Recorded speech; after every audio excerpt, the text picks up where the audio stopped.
బ్రాడ్గా అయిపోయినాయి. ఎక్కడన్నా మరీ ఇబ్బంది వస్తే ఏదైనా ఉంటే మ్యూచువల్గా తప్ప అదర్వైజ్ ఏకపక్షంగా ఏమి ఉండవు.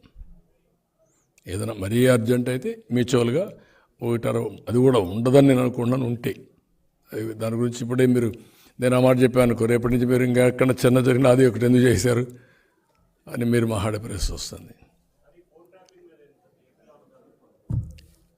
ఏమి జరగలేదనుకుంటున్నారు మీరు ఏపీలో?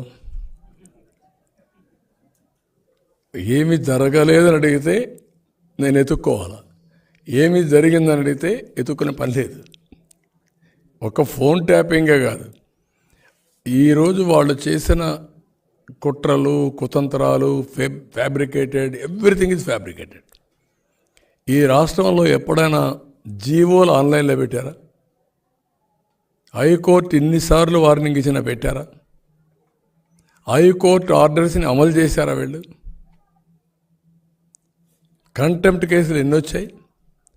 కంటెంప్ట్ కేసులు వస్తే జైలు, హైకోర్టు నిన్ను జైలుకి పంపిస్తామంటే కూడా రెస్పాండ్ కాని ప్రభుత్వం ఇది.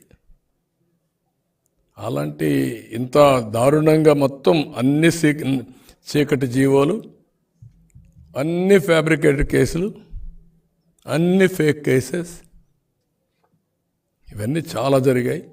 మీరు అన్నట్టు ఫోన్ ట్యాపింగ్ అనేది అనునిత్యం మీ ఫోన్లు, మా ఫోన్లు, అందరి ఫోన్లు ట్యాపింగ్లోనే ఉన్నాయి.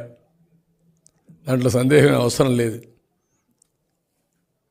ఫోన్లు ట్యాపింగ్ ఇది చాలా తక్కువ వాడి రాష్ట్రంలో ఆ పరిస్థితిలో ఉన్నారండి. అందుకే వాళ్ళకు కూడా ఇప్పుడిప్పుడే వణుకు పుట్టింది.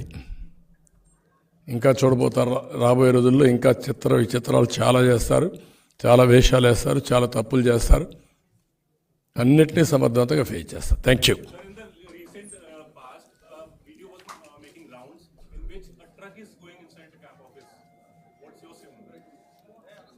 వేర్